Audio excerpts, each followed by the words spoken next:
ఉత్సాహంగా సాంబారు. అయితే మనకి 1 గంటకే అన్నీ ముగించుకున్నాం. ఎప్పుడు 2 వర్తమానాలే ఈ చిన్న బ్రాంచెస్‌లో. అలాగ అలవాటయిపోయింది మనకి. ఆహ్, ఇప్పుడు ఈరోజు 3 వర్తమానాలు ఎందుకంటే, మొదటి ఆదివారము యూత్ యవనస్తులను కూడా బలపరచు నిమిత్తమై యూత్ మీటింగు మళ్ళా 3 కంటే రారని మంచి తెలివిగా భోజనానికి ముందే 3 వర్తమానాలు సిద్ధం చేశాడు సేవకుడు శామ్యూల్ గారు.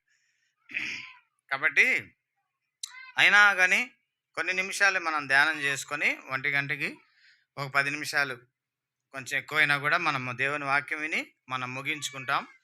ఆ రీతిగా మనము జాగ్రత్తగా వినడానికి ప్రయత్నం చేద్దాం. రోమిలికి రాసిన పత్రిక 13వ అధ్యాయము 11వ వచనం చదువుకుందాం. రోమా 13 మరి 11వ వచనం. మరియు మీరు కాలము నెరిగి నిద్ర మేల్కొని వేళ అయినదని తెలుసుకొని అలాగ చేయడి. మనం విశ్వాసులమైనప్పటికంటే ఇప్పుడు రక్షణ మరి సమీపంగా ఉన్నది. రాత్రి చాలా గడిచి పగలు సమీపంగా ఉన్నది కనుక మనం అంధకార క్రియలను విసర్జించి తేజస్ సంబంధమైన యుద్ధోపకరణములు ధరించుకుందాము. సరే 13, 14 కూడా చదువుదాం. అల్లరితో కూడిన ఆటపాటలైనను మత్తైనను లేకయు, కామ విలాసములైనను పోకిరి శ్రేష్టలను లేకయు, కలహమైనను మత్సరమైన లేకయు, పగటి యందు నడుచుకున్నట్టుగా మర్యాద నడుచుకుందాం. మెట్టుకు ప్రభువైన యేసుక్రీస్తును ధరించుకుని వారై శరీరేచ్ఛలు నెరవేర్చుకున్నట్టుగా శరీర విషయమై ఆలోచన చేసుకొనకుడి. ప్రేమగల తండ్రి, వాక్యం మా కొరకు దీవించి మాతో మాట్లాడమని నీ దాసుని నన్ను కూడా బలపరచమని యేసు ప్రభు నామంలో ప్రార్థించి వేడుకొంచున్నాం తండ్రి, ఆమేన్. మరి ఇక్కడ ఏం చూస్తున్నామంటే కాలమును ఎరిగి అనే మాట మనము చూస్తున్నాం. ఏంటి కాలము అని మనం చూస్తే మరి రక్షణ మనకు మరి సమీపంగా ఉన్నది అని చెప్పాడు. విశ్వాసులమైనప్పటికంటే ఇప్పుడు రక్షణ మనకు మరి సమీపంగా ఉన్నది.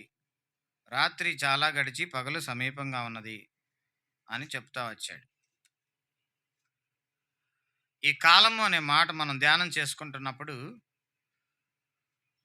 మరి దేవుని రాకడ గురించి మనకు మెలకు రావాలి. ప్రభు త్వరగా రాబోతున్నాడు అనేది మనం గుర్తు చేసుకోవాలి. మీరు కాలము నెరిగి నిద్ర మేలుకొను వేళ అయినదని తెలుసుకొని అలాగూ చేయడి. అంటే రాకడకు సంబంధమైన ఆలోచనతో కూడా అపోస్తలుడైన పౌలు రోమా సంఘాన్ని హెచ్చరిస్తున్న సందర్భాన్ని మనం గుర్తు చేసుకోవాలి. ఎందుకంటే రక్షణ మనకు మరీ సమీపంగా ఉన్నది అని అంటున్నాడు. రక్షణలో ఎప్పుడు కూడా 3 రకాలు ఉంటాయి. 3 ఆస్పెక్ట్స్ అంటారు. ఏంటంటే అది గతించిన పాస్ట్ సాల్వేషన్, గతించిన రక్షణ. దాన్ని ఏమంటారంటే మరి దేవుని వాక్యంలో మనం చూస్తే ఒక మాట రాయబడతా వచ్చింది, చదవండి. ఎఫెసీయులకు రాసిన పత్రిక 2వ అధ్యాయం 8వ వచనం చదువుకుందాం. ఎఫెసీ 2:8 చదవండి తీసిన వారు. మీరు విశ్వాసము ద్వారా కృపచేతనే రక్షించబడి ఉన్నారు. అది దీన్ని ఏమి చూస్తున్నామంటే మనము పాపం యొక్క శిక్ష నుండి మనం రక్షించబడ్డాము. ఇది కృపచేతనే రక్షించబడ్డాము. ఇది అయిపోయింది. ఈ రక్షణ అయిపోయింది. దీన్ని ఏమంటే పాస్ట్ సాల్వేషన్ అంటారు, గతించిన రక్షణ. దేవుడు మనల్ని నీతిమంతులుగా తీర్చాడు. జస్టిఫికేషన్ అంటారు దీన్ని ఇంగ్లీష్ భాషలో, జస్టిఫికేషన్. అందుకని కొన్నిసార్లు ఈ పదాలు చెప్పాలంటే బాగా అనుకూలంగా అర్థం కావాలంటే ఇంగ్లీష్ డిక్షనరీ చూస్తూ ఉంటాం. ఈ పదం ఏముందనంటే జస్టిఫికేషన్. గతించిన రక్షణ, దేవుడు మనకిచ్చిన రక్షణ గతములో నీతిమంతులుగా తీర్చాడు, శిక్ష నుండి తప్పించాడు. ఎఫెసీ 2:8 మనం చూస్తున్నాం. ఇప్పుడు మనము ప్రజెంట్ సాల్వేషన్లో ఉన్నాం. ఏంటయ్యేదనంటే చదవండి. ఫిలిప్పీయులకు రాసిన పత్రిక 2వ అధ్యాయము 12వ వచనం. ఫిలిప్పీ 2వ అధ్యాయము 12వ వచనం చదువుకుందాం. నా ప్రియులారా, యూదేయులున్న ప్రకారము కాక ఈ కాలమందును భయముతోను, వణుకుతోను మీ సొంత రక్షణను కొనసాగించుడి. అంటే ఇది సాంక్టిఫికేషన్ చూపిస్తుంది. మొట్టమొదటిది జస్టిఫికేషన్ అనగా నీతిమంతులుగా శిక్ష నుండి తప్పించి నీతిమంతులుగా తీర్చాడు. దాన్ని ఫాస్ట్ సాల్వేషన్‌లో చూస్తున్నాం. ప్రెజెంట్ సాల్వేషన్‌లో సాంక్టిఫికేషన్ అనగా ఏంటంటే పవిత్రపరుచుతున్నాడు. అందుకని మీ సొంత రక్షణను కొనసాగించండి అని అన్నాడు. ఇంకొకటి కూడా ఉంది. ఇంకొక రక్షణ కూడా ఉంది. ఇది ప్రస్తుత రక్షణ ప్రెజెంట్ సాల్వేషన్. మూడోది ఫ్యూచర్ సాల్వేషన్ అనగా భవిష్యత్తులో కలగబోయే రక్షణ. మొదటి పేతురు 1:5లో ఆ మాట రాయబడి ఉంటుంది. చదవండి. మొదటి పేతురు 1వ అధ్యాయము 5వ వచనం. కడవరి కాలమందు ఆ! అది. ఇదేందంటే ఫ్యూచర్ సాల్వేషన్ అంటారు. కడవరి కాలమందు బయలుపరచబడుటకు సిద్ధముగా ఉన్నది ఈ రక్షణ అని అంటున్నాడు. మనం రక్షణ పొందాం, అయిపోయింది అనుకుంటున్నాం. కానీ దీంట్లో కూడా కొన్ని స్టెప్స్ ఉన్నాయి. మొట్టమొదటి స్టెప్ ఏంటంటే మనము గతములో పొందిన రక్షణ శిక్ష నుండి శిక్ష నుండి తప్పించబడటం వరకే. దాన్నే ఏమంటారంటే జస్టిఫికేషన్ అంటారు. రెండోది ఏందంటే మీ సొంత రక్షణను కొనసాగించండి. దీన్ని ఏమంటంటే సాంక్టిఫికేషన్ అంటారు. అనగా మరి ప్రతిరోజు పరిశుద్ధపరచబడుతూ ఉంటూ ఉండాలి. మూడోది ఏందంటే ఫ్యూచర్ సాల్వేషన్. అంటే దాని అర్థం ఏంటనంటే ఏం చూస్తున్నాము అనంటే మరి భవిష్యత్తులో కలగబోయే రక్షణ అనే మాట అక్కడ మనం చూస్తున్నాం. ఈ భవిష్యత్తులో కలగబోయే రక్షణ ఏం చూస్తుందంటే గ్లోరిఫికేషన్ అని చూస్తున్నాం. అనగా మహిమ పరచబడతాము మనందరము అనేది చూస్తున్నాం. చదవండి. రోమిలికి రాసిన పత్రిక 8వ అధ్యాయము త్వరగా చూసుకుందాం. రోమా 8వ అధ్యాయము, రోమిలికి రాసిన పత్రిక 8వ అధ్యాయం. ఎన్నో వచనం ఆ మాట? 30వ వచనం. మరియు ఎవరిని ముందుగా నిర్ణయించినో వారిని పిలిచినో, ఎవరిని పిలిచినో వారిని నీతిమంతులుగా తీర్చెను, ఎవరిని నీతిమంతులుగా తీర్చెనో వారిని మహిమపరిచెను. చూసారా? వారిని మహిమపరిచెను. కాబట్టి మూడవ రక్షణ ఏంటంటే భవిష్యత్తులో కలగబోయే రక్షణ, కడవరి కాలమందు బయలుపరచబడే రక్షణ. అదే గ్లోరిఫికేషన్, మహిమపరచబడుట అనే మాటగా మనం చూస్తున్నాం. అయితే ఈ సందర్భంలో ఈ 3 రక్షణలు మనం కాపాడుకోవాలి. మొదటి రక్షణ అయిపోయింది. ప్రజెంట్ సాల్వేషన్ ప్రస్తుత రక్షణ ఏంటంటే భయముతో వణుకుతో మన రక్షణను కొనసాగించుకోవాలి. మూడవ రక్షణ ఏంటంటే కడవరి కాలమందు బయలుపరచబడిద్ది. అప్పుడు దేవుడు మనల్ని మహిమపరుస్తాడు అనే మాట మనం చూస్తున్నాం. అది ఆయన రాకడలో జరిగిద్ది అనేది మనం గుర్తు చేసుకోవాలి. దేవుని రాకడలో ఈ మూడవ రక్షణ అనేది జరుగుతుంది అనేది మనము గుర్తు చేసుకోవాలి అనే మాటను మనం ధ్యానం చేసుకుంటున్నాం. దేవుని రాకడ చాలా సమీపంగా ఉంది అనే మాటను మనం గుర్తు చేసుకోవాలి. చదువుకుందాం. మత్తయి సువార్త మరి 24వ అధ్యాయము 42వ వచనం మనం చదువుకుందాం. మత్తయి సువార్త. ఏ దినమున మీ ప్రభువు వచ్చునో మీకు తెలియదు కనుక మీరు సిద్ధముగా మెలకువగా ఉండుడి అని చెప్పాడు. ఎఫెసీ 5:15లో కూడా ఇంకో మాట అన్నాడు. ఆ రాకడకు సంబంధించిన మాటే. ఎఫెసీ 5:15. ఎఫెసీ దినమల్లి చెడ్డవి కనుక మీరు సమయమును పోనివ్వక సద్వినియోగం చేసుకొనుచు అజ్ఞానుల వల్ల కాక. కాబట్టి రాకడ అనేది చాలా సమీపంగా ఉంది. ఆ రాకడలో దేవుడు మనల్ని మహిమపరుస్తాడు. దాన్నేమే ఫ్యూచర్ సాల్వేషన్ అని చూస్తున్నాం. దాంట్లో మనకు మహిమ దొరుకుతుంది, మహిమపరుస్తాడు అని మనం చూస్తున్నాం. ఈ మహిమ పరచబడే స్థాయికి వెళ్ళాలనంటే మనం తెలుసుకోవాల్సింది ఏంటంటే ఇప్పుడున్న ప్రస్తుత రక్షణను మనం కొనసాగించుకోవాలి. ఆ తర్వాత భవిష్యత్తులో ఆయన మనల్ని మహిమపరుస్తాడు అనే మాట మనం చూస్తున్నాం. ఈ మధ్యలో మనం చేయాల్సింది ఏంటంటే క్రీస్తు రాకడ కొరకు మనం ఎదురు చూస్తూ మెలకువగా ఉండాలి అనే మాట మనం చూస్తున్నాం. రాకడ వచ్చినప్పుడు మెలకువగా లేకపోతే మహిమపరచబడే స్థాయికి మనం వెళ్ళలేము. అంతేకాదు మరి సొంత రక్షణను కొనసాగించుకోకపోతే మహిమలోనికి మనం వెళ్ళలేము అనే మాట మనము చూస్తున్నాం. కాబట్టి మెలకువ అనేది విశ్వాసి జీవితంలో చాలా అవసరం. మెలకువ అనే మాట మనం చూస్తున్నాం. అంతేకాదు మెలకువ అనే మాటలో మనం ఎదురు చూస్తున్నప్పుడు తీతుకు రాసిన పత్రిక 2 అధ్యాయము 13 వచనంలో కూడా ఇంకొక మాట రాయబడింది. చదవండి.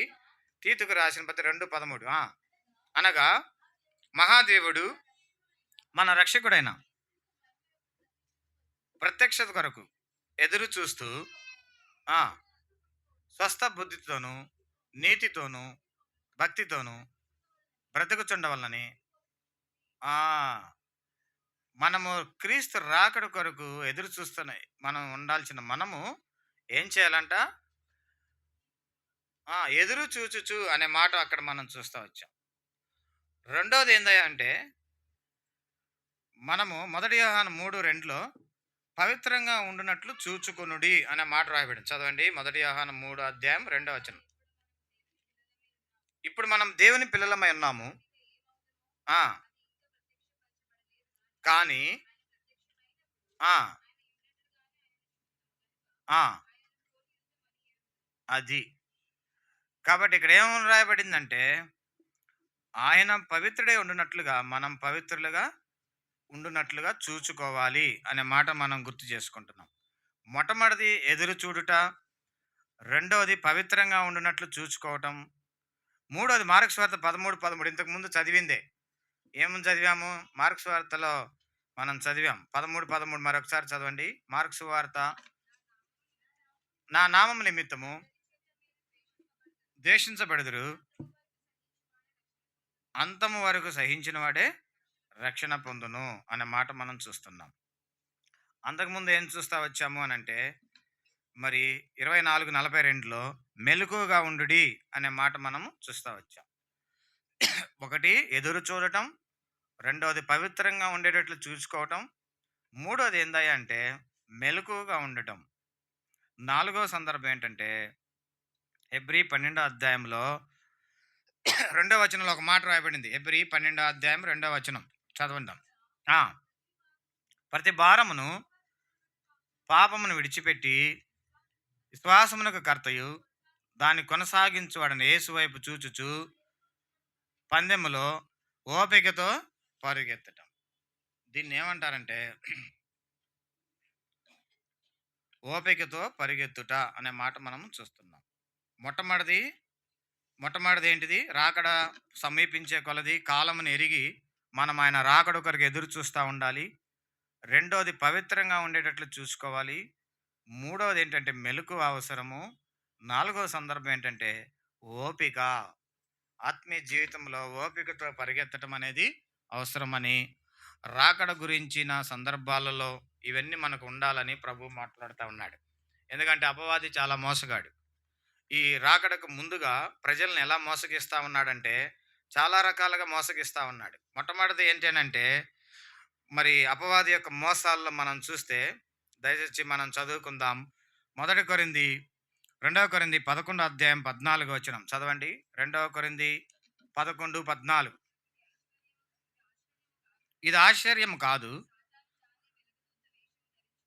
ఇంకా పై వచనం ఏలయనగా ఆ, దొంగ అపొస్తలులు మోసగాండ్రగు పనివారునై ఉన్నారు. అనగా చాలామంది అబద్ధ బోధకులు, అబద్ధ ప్రవక్తలు వస్తారు అని రాకడకు ముందుగా ప్రభు చెప్తా వచ్చాడు. ఎందుకంటే సాతాను తానే వెలుగుదూత వేషం వేసుకుంటాడు అని చెప్పాడు. బోధించే వాళ్ళు కూడా వెలుగుదూత వేషంతో బోధిస్తారు. కాబట్టి ఎంతోమంది అబద్ధ ప్రవక్తలు వస్తారు. మీరు విన్న వాక్యము, మీ సిద్ధాంతము, సంఘ సత్యాన్ని చెరిపివేస్తారు. ఈ రాకడకు సూచనలు అని మెలకువగా ఉండండి. తర్వాత పవిత్రంగా ఉండేటట్టు చూసుకోండి. తర్వాత ఓపికతో పరిగెత్తండి అని చెప్పాడు. ఈ మధ్యలో ఇవి గమనించాలి. అబద్ధ బోధకులను గమనించాలి. ఆ తర్వాత ఇంకేం చూస్తున్నామంటే రాకడకు ముందుగా మన జీవితాల్లో కఠిన హృదయం రాకుండా చూసుకోండి అని చెప్పాడు. హెబ్రీ 3 అధ్యాయం 13 వచనం చదవండి. హెబ్రీ 3 అధ్యాయము 13 వచనం. నేడు ఇన్నిన ఎడల ఆ, ఆ, ఆ, కొనకుడని చెప్పాను. ఆ, అది పాపం వలన కలుగు భ్రమ చేత హ్మ్.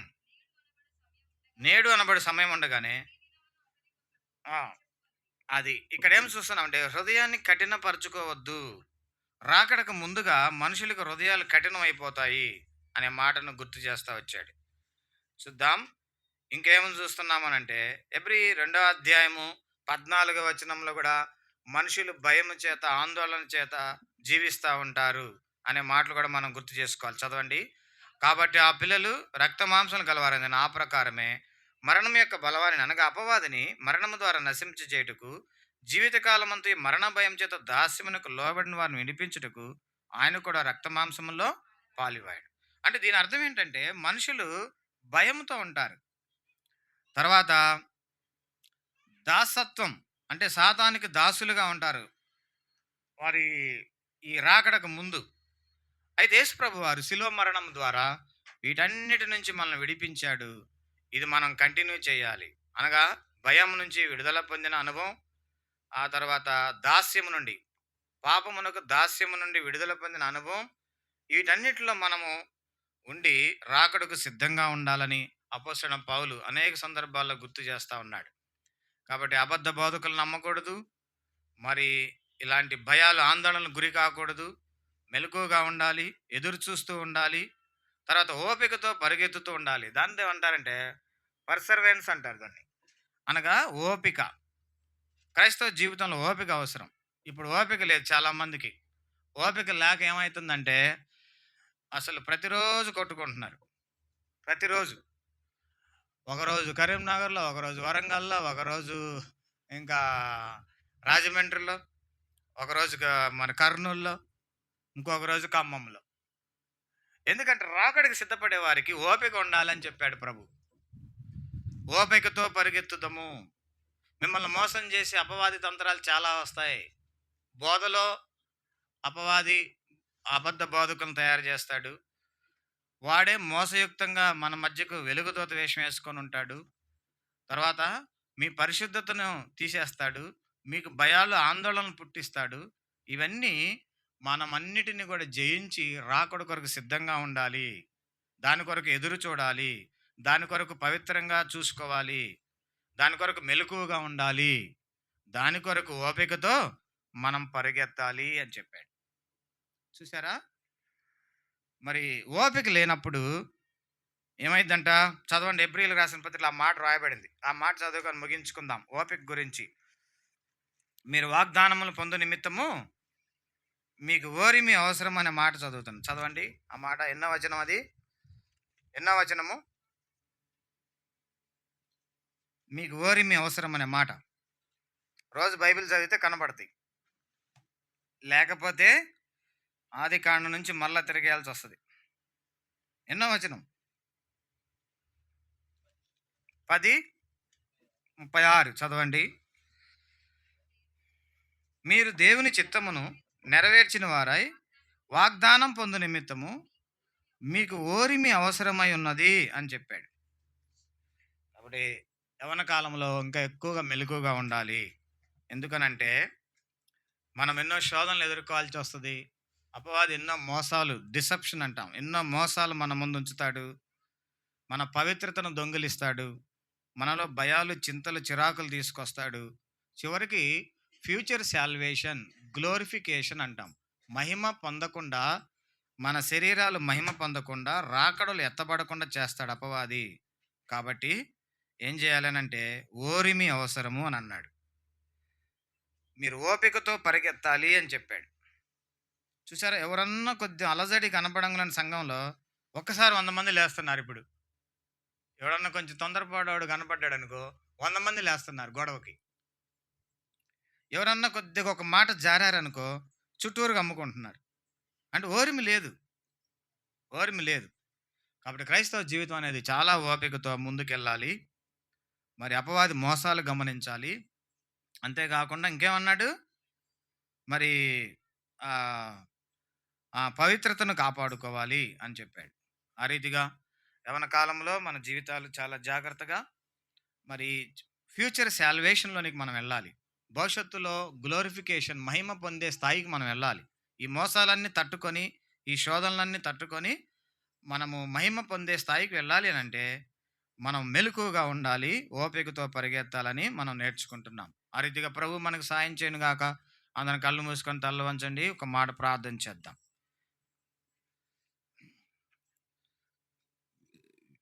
యవ్వన కాలంలో మనము మన జీవితాలు రాకడ కొరకు సిద్ధపడే రీతిగా మరి ప్రభువు మనతో మాట్లాడుతున్నాడు. మోసం గమనిస్తున్నావా? మోసంలో పడిపోతున్నావా? నీ జీవితంలో మెలకువ ఉందా లేదా? భవిష్యత్తులో నువ్వు మహిమపరచబడే స్థాయికి వెళ్ళాలంటే ఓపికతో పరిగెత్తాలి. అలాంటి అనుభవం మరి మన జీవితాల్లో కూడా కలిగి ఉండడానికి మనం ప్రార్థన చేసుకుందాం. ప్రేమగల తండ్రి, మరి కాలమును ఎరిగి నిద్ర మేల్కొన వేళ అయినదని తెలుసుకొని అలాగు చేయడం చెప్పారు. కాబట్టి మా యవ్వన సహోదర సహోదరీలు, పెద్దవారు మేమందరము కూడా, వాళ్ళే కాదు మేము కూడా అందరము మరి ప్రభువా, మీ రాకళ్ళు ఎత్తబడ్డకు మహిమపరచబడే స్థాయికి వెళ్ళుటకు సహాయం చేయండి. మా ముందున్న మోసాలు, మరి సాతాను వెలుగుదూత వేషాలు మేమన్నిటిని తప్పించుకొని, భయాలు, చింతలు, మరి మరణ భయము, దాస్యము వీటన్నిటిని తప్పించుకొని, మేము కఠిన హృదయాలను కూడా తప్పించుకొని మహిమపరచబడే స్థాయికి వెళ్ళుటకు సహాయం చేయమని, మా సంఘాన్ని దీవించండి, ఆశీర్వదించమని, మిగతా సమయం ఆశీర్వాదకరంగా చేయమని యేసు ప్రభు నామంలో ప్రార్థించి వేడుకొంచున్నాం తండ్రి. ఆమేన్. మనందరం